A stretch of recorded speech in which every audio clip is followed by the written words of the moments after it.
오늘 말씀은 사무엘상 2장 경건한 사무엘과 타락한 아들들입니다. 1절 한나가 기도하여 이르되 내 마음이 여호와로 말미암아 즐거워하며 내 뿔이 여호와로 말미암아 높아졌으며 내 입이 내 원수들을 향하여 크게 열렸으니 이는 내가 주의 구원으로 말미암아 기뻐함이니이다. 이 한나의 기쁨의 감사 기도는 기도하는 자들의 행복을 말하고 있습니다. 한나는 자기를 나는 여기서 기도하던 여자이다 라고 자기를 기도하는 여자라고 표현하고 있습니다. 여호와로 말미암아 즐거워한다는 말은 영혼의 즐거움입니다. 이 영혼의 즐거움은 기도하는 자들에게 주시는 하나님의 보상입니다. 뿔이 높아졌다는 말은 그에게 권세, 높음, 인생의 회복을 말합니다. 원수들을 향하여 입이 크게 열렸다는 말은 이제 인생의 고통이 사라지고 이제 인생의 자신감이 생겼다는 말이죠. 이는 주의 구원으로 말미암아 기뻐합니다. 이 구원이라고 하는 것은 죄에서 구원이 아니고 인생 고통과 슬픔에서 구원입니다. 우리 하나님은 죄에서 구원하실 뿐만 아니라 인생의 고통과 괴로움에서도 구원하시는 분입니다. 이 한나는 이 구원의 하나님을 누리고 맛보게 되었던 것은 기도하던 사람이었기 때문입니다. 한나는 우리가 어제 말씀에서 보았습니다마는 자기 인생의 문제가 그 열쇠가 하나님께 있다는 것을 알았습니다. 자기를 괴롭히던 분인나가 열쇠를 가지고 있는 것도 아니고 자기 남편이 자기 문제를 해결할 수 있는 분이 아니고 그 문제를 해결할 수 있는 분은 하나님이라고 하는 것을 알았던 겁니다. 그래서 하나님께 와서 기도했던 사람입니다. 하나님께서는 기도하는 자들의 그 인생의 고통의 문제만 풀어주시는 것이 아니고 오늘 말씀을 쭉 보니까 이 한나가 기도를 통하여 얻은 것은 하나님이 누구인지를 알았다는 겁니다. 그래서 1절부터 쭉 10절까지 보면은 하나님이 어떤 분인지를 한나가 쭉 설명을 하고 있는데 이 하나님이 어떤 분이라고 하는 것이 놀라운 이 신앙의 고백으로 한나 입에서 나오고 있습니다. 이것을 가르쳐 줄 수 있는 사람이 그 시대에는 없었습니다. 엘리제 사상부터 시작해서 영적으로 깨어있는 사람이 아무도 없는데 한나가 이 놀라운 신앙의 진리를, 이 신앙의 법칙을 깨달은 겁니다. 그럼 한나는 어떻게 해서 이 여호와로 말미암아 즐거워하며 또한 하나님이 어떤 분인지를 깨달을 수 있게 되느냐. 그는 첫째가 기도하는 사람이었고 두 번째는 서원을 지킨 사람이었습니다. 기도할 때에 자기 입에서 하나님 만일에 저에게 아들을 주시면 내가 그의 평생을 하나님께 드리겠습니다 하고 하나님께 약속하고 난 다음에 그가 약속을 지켰습니다. 그때에 하나님께서는 이 한나에게 하나님을 아는 지식, 하나님을 아는 자기를 알려주십니다. 이 백성이 지식이 없으므로 망한다고 그러지 않습니까? 하나님이 누구인지를 아는 사람은 기쁨이 있습니다. 하나님이 어떤 분인지를 아는 사람은 요동치 않습니다. 그래서 2절에 보면은 거룩하신 분이고 다른 이가 없고 우리 하나님 같은 반석도 없으시다. 하나님은 반석이라고 그럽니다. 하나님이 어떤 분이신지를 모르니까 흔들리는 겁니다. 근데 하나님이 어떤 분인지를 아는 사람들은 흔들리지 않습니다. 요동하지 않는 거죠. 근데 한나가 그걸 깨달은 겁니다. 이 한나는 하나님께 두 가지죠. 첫째는 기도하는 사람이었고 두 번째는 하나님의 마음을 알고 하나님께 경건한 자녀를 키워서 하나님께 바친 사람입니다. 이 사무엘이 왜 그렇게 영감이 넘치는 사람이었느냐. 어릴 때에도 엘리에게 내려오지 않던 영감은 사무엘에게 내려옵니다. 사무엘은 그 입에서 나오는 말이 하나도 땅에 떨어지지 않고 다 이루어진다고 합니다. 왜 그랬을까요? 한나가 자기 입에서 나오는 말을 지킨 겁니다. 그 한나가 약속 지킨 것이 사무엘에게 내려가서 사무엘의 입에 권세가 생긴 겁니다. 그래서 사무엘이 말한 것은 하나도 땅에 떨어지지 않고 다 이루어지는 겁니다. 그래서 이 사무엘은 하나님의 능력이 임재하는 겁니다. 왜 그랬을까요? 바로 한나가 약속을 지켰기 때문이죠. 또 한 가지 보면 우리 한나가 이 경건한 자녀로 길렀던 겁니다. 이 한나의 신앙 고백이 이 사무엘에게 그대로 들어간 거죠. 그래서 젖될 나이가 어느 나이인지 지금 현재 나이로 몇 살인지는 잘 모르겠지만 아무튼 어린 시절에 한나가 그 아이를 품에 안고 젖 먹이면서 가르쳤던 그 신앙. 그래서 한나에게는 기도만 있는 것이 아닙니다. 한나에게는 또 한 가지 품에 있는 자녀에게 경건의 신앙을 가르쳤다는 겁니다. 모세를 길렀던 요게벳처럼. 그래서 한나는 기도하던 사람이었는데 이 기도를 통해서 또 품에 있는 자녀를 교육을 통해서 사무엘이라는 인물을 키웁니다. 이 사무엘이라는 인물을 통해서 사울과 다윗이라고 하는 큰 왕, 두 왕이 세워집니다. 그 중에 다윗 왕이 하나님의 뜻을 이루는, 하나님의 역사를 이루는 큰 인물이 됩니다. 그 다윗을 통하여 결국은 그리스도까지 바로 이어지게 되는 겁니다.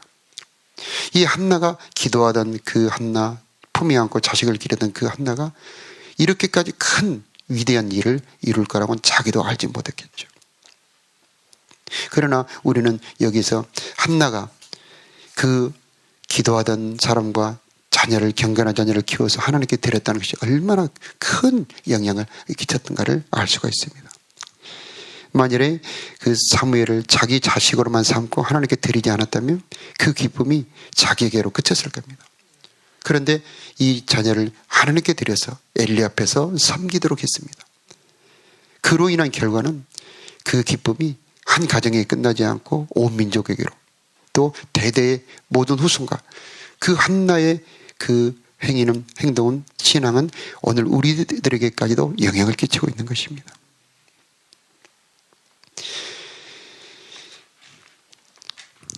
(2절) 이후부터 (10절까지는) 한나가 하나님에 대해서 깨달았는데 하나님이 어떤 분인지를 알게 되었고요. 하나님은 역전의 하나님이었습니다. 3절에 역절의 이유가 나오는데 심히 교만한 말을 하지 말 것은 오만한 말을 너 입에서 내지 말지어다. 여호와는 지식의 하나님이시라 행동을 달아보시느니라. 한나가 깨달은 것은 교만한 자는 하나님이 낮추시고 낮은 자는 하나님이 높여주신다는 겁니다.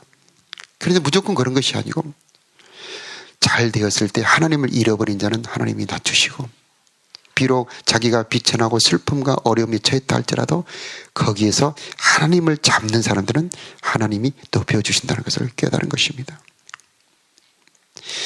이 4절에는 용사의 활 꺾어지고 넘어진 자는 힘으로 띠띠운다. 힘도 하나님에게서 나온다는 겁니다. 힘도 하나님께서 기뻐하는 자에게 힘을 주시지만 하나님 기뻐하지 않는 자에게는, 교만한 자에게는 힘을 뺏는다는 얘기입니다. 5절에는 양식도 하나님께서 풍족했던 자들에게는 양식을 위해 품을 팔고 줄이던 자들에게는 다시 양식을 주시는 분이시다.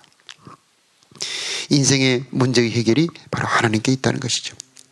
임신하지 못하던 자들에게 7을 낳았고 많은 자녀를 둔 자는 쇠약하다. 자녀 문제도 하나님께 있다는 것입니다. 6절에 여호와는 죽이시기도 하고 살리시기도 하시는 분이시다. 생사도 하나님께 있다는 겁니다. 수월에 내리기도 하시고 거기에서 올리기도 하시는 분이시다. 지옥과 천국의 문제도 하나님께 있다는 것이죠. 8절에 보면은 가난한 자를 진토에서 일으키시며 빈궁한 자를 거름댐에서 올리사 기족들과 함께 앉게 하시며 영광의 자리를 차지하게 하시는도다. 인생의 회복도 흥망, 성쇠, 빈부, 귀천도 전부 하나님에게서 나온다라고 하는 것을 깨달은 겁니다. 그래서 땅의 기둥들은 여호와의 것이라 여호와께서 세계를 그것들 위해 세우셨다. 창조자 하나님, 만유를 주관하시는 하나님을 깨달은 겁니다. 10절에 여호와를 대적하는 자는 산산이 깨어질 것이다. 하늘 우레로 치실 것이다. 땅끝까지 심판을 내리시고 자기 왕에게 힘을 주시며 자기의 기름 부음을 받은 자의 뿔을 높이시리로다. 하나님께서는 이렇게 높이시기도 하고 낮추시기도 하신 분, 심판을 내리신 분. 하나님을 대적한 자는 산산이 깨어지는 그런 하나님을 만나게 되는 겁니다. 이 한나의 신앙은 대대로 내려와서 이스라엘의 신앙이 됩니다. 우리도 하나님이 어떤 하나님이냐?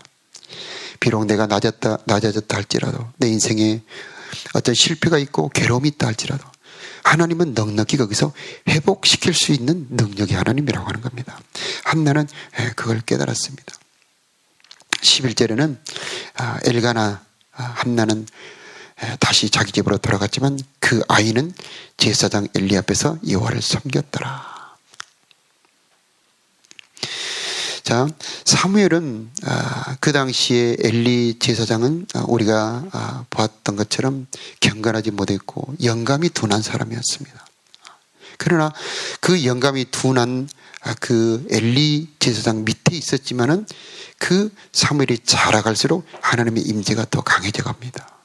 그것은 엘리에게서 영향이 온 것이 아니고 이 엘리에게 오기 전에 이미 만들어져 있었던 것입니다. 그러면 어떻게 해서? 바로 기도를 통해서 품에 앉았을 때 하나님의 신앙에 대해서 바로 2절부터 10절까지 있던 그 하나님에 대해서 사무엘에게 알렸던 겁니다. 품에 앉았을 때 하나님의 말씀을 가르친다는 것이 그토록 크고 엄청난 결과를 만들어내는 겁니다. 자, 12절 이하는 사무엘과 대비되는 엘리와 그 집의 자녀들에 관한 얘기가 나옵니다. 이 사무엘상도 그렇고 성경 전체가 그럽니다만은 항상 믿음의 사람과 경건하지 못한 사람을 대비를 시킵니다. 그래서 이 사무엘과 그리고 엘리의 아들들을 대비를 시키고 있고 사울과 다윗을 대비를 시킵니다.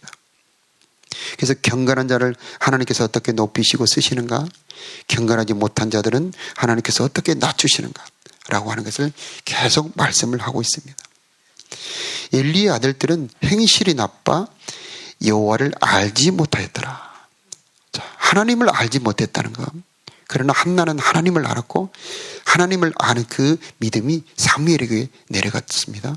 그래서 하나님을 아는 사무엘과 하나님을 모르는 엘리의 자녀들이 대비가 되고 있습니다. 하나님을 모른다는 것은 엘리의 자녀들은 예배를 멸시하는 자였습니다. 하나님의 제사를 멸시했습니다. 그래서 제사 드릴 때 고기를 드리고 난 다음에는 얼마든지 가져갈 수 있지만 드리기 전에 고기를 가져감으로 하나님의 제사를 멸시했었습니다. 17절에 보면 이 소년들의 죄가 여호와 앞에 심히 크면 그들이 여호와의 제사를 멸시함이었다. 왜 예배가 중요하냐? 예배라고 하는 것은 하나님을 만나는 순간이죠.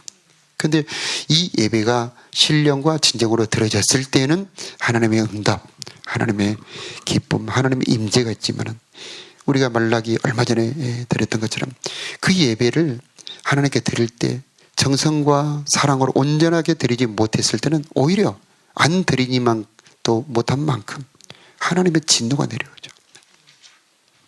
그런데 안타까운 것은 엘리의 자녀들은 이것을 몰랐다는 거죠. 두 번째, 엘리의 자녀들이 이 행실이 나쁘지 못했던, 좋지 못했던 것은 해막에서 수종드는 여인들과 동침했다.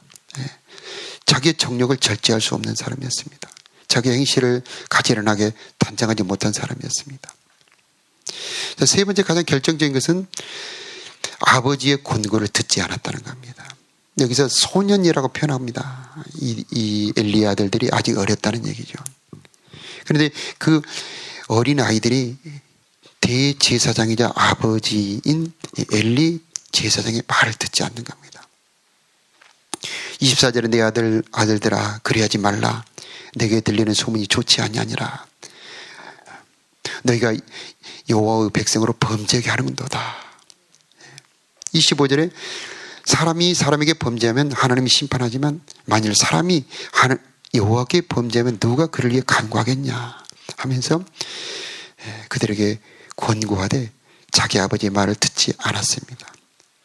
이는 여호와께서 그들을 죽이시기로 뜻하셨다. 참 무서운 말씀입니다. 26절에 대비가 됩니다. 아이 사무엘이 점점 자라며 여호와와 사람들에게 은총을 더욱 받더라. 27절 이하에는 하나님의 이름을 밝히지 않는 하나님의 사람이 와서 엘리에게 경고의 말씀을 전합니다. 이 30절의 말씀, 나를 존중 여기는 자를 내가 존중 여기고 나를 멸시하는 자를 내가 경멸하리라.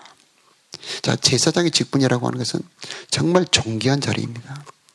모든 백성들의 어른이죠. 하나님을 가까이 할 수 있는 놀라운 특권을 받았습니다.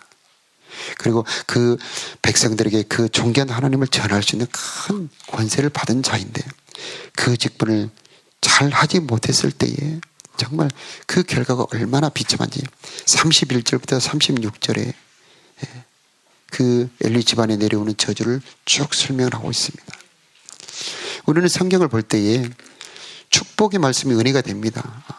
잘하는 사람들이 받은 복을 우리가 참 은혜롭게 읽습니다. 그러나 경건하지 못한 사람들이 받는 벌도 분명히 알아야 됩니다.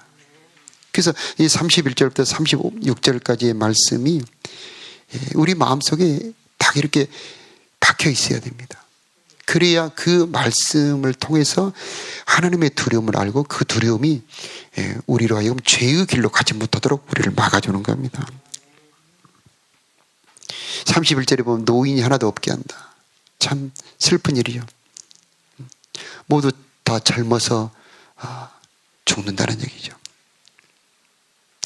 32절은 내 초소의 환난을 볼 것이다. 이것은 성전이 회파되고 법궤를 잃어버린다는 얘기죠. 내 집에 노인이 없을 것이다.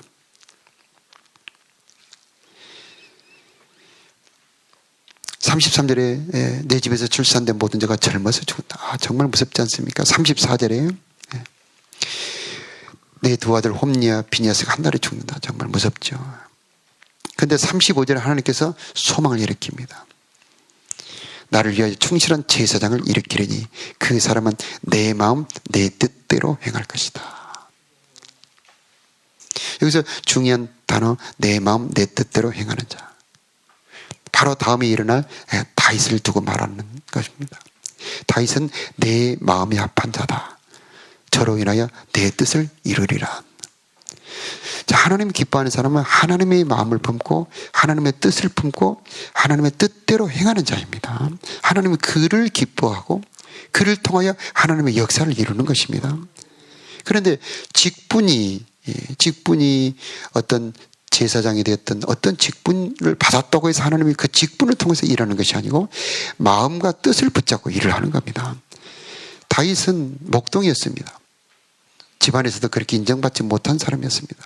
그러나 그가 하나님의 뜻, 하나님의 마음을 품고 있었기 때문에 하나님은 다윗을 붙잡고 일을 한 겁니다. 사울은 왕이었습니다. 그러나 사울은 왕이었지만 그의 마음이 하나님의 뜻과 달랐기 때문에 하나님은 사울을 붙잡고 일하지 않습니다. 그래서 하나님께서는 하나님의 뜻, 하나님의 마음을 품었던 사무엘을 붙잡고 일하고 다윗을 붙잡고 다윗을 높이셔서 하나님은 일을 하셨던 겁니다. 여기서 우리가 한 가지 생각해야 될 건 바로 직분이나 내 형편이나 처지가 중요한 것이 아니고 내 마음과 내 뜻이 중요하다고 하는 겁니다. 그래서 우리가 기도의 제목 하나님 내 마음과 내 뜻이 하나님의 기뻐하는 마음, 하나님의 기뻐하는 뜻이 되기를 원합니다. 하나님의 마음과 하나님의 뜻을 품는 내가 되기를 원합니다.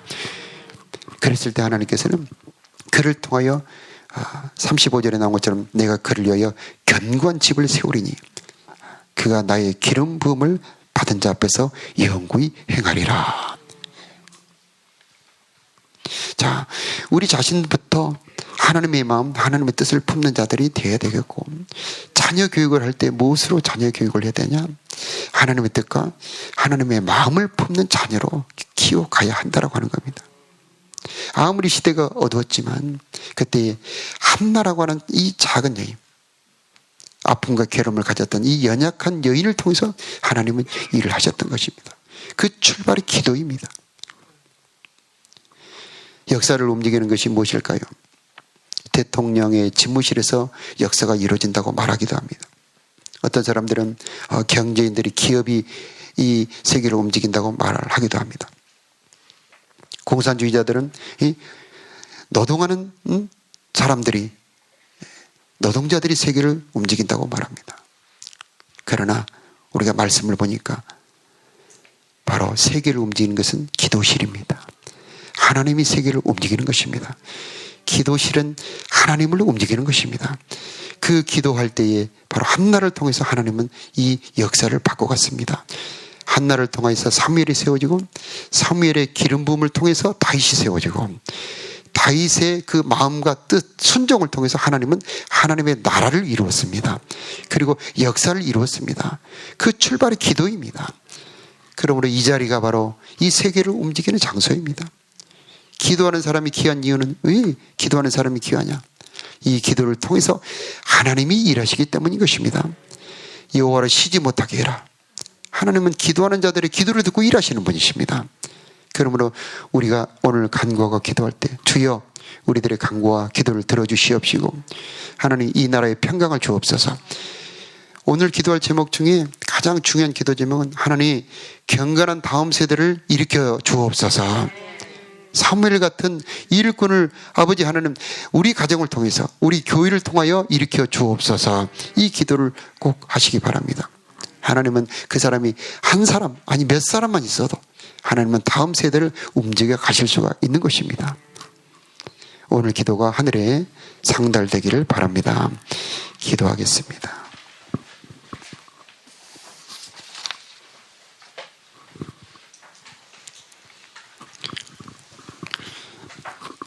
아버지 하나님, 기도하던 한나의 즐거움, 그 기쁨이 우리에게도 있기를 원합니다.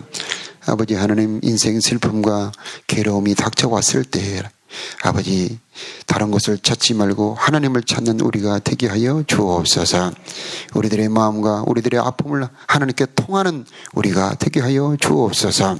기회를 따서 하나님 앞에 간구하고 기도할 때에 주여 우리의 기도가 하늘에 상달되기를 원합니다.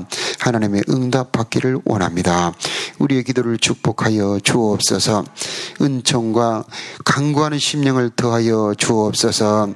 아버지 하나님, 우리의 기도가 아버지 하나님을 마음을 움직이는 기도가 되게 하여 주옵시고 이 시대의 아픔과 괴로움을 하나님 앞에 올려드리는 기도가 되게 하여 주옵시고 하나님의 응답을 받아내는 기도가 되게 하여 주옵소서.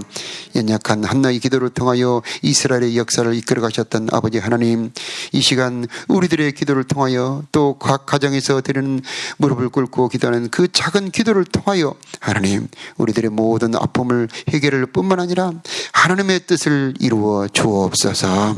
아버지 하나님, 기도하는 자들이 깨달은 하나님을 알려 주옵소서. 하나님 어떤 분인지를 알게 하여 주시옵시사. 요동치 않게 하여 주옵시고 기뻐하게 하여 주옵소서. 아버지 하나님, 그 사명을 잘 감당하지 못했던 엘리의 가문을 지켜보며 두려운 마음을 갖게 하여 주옵소서. 우리에게 맡은 사명 정성으로 잘 감당하는 우리가 되기를 원합니다. 아버지, 우리를 붙들어 주옵소서.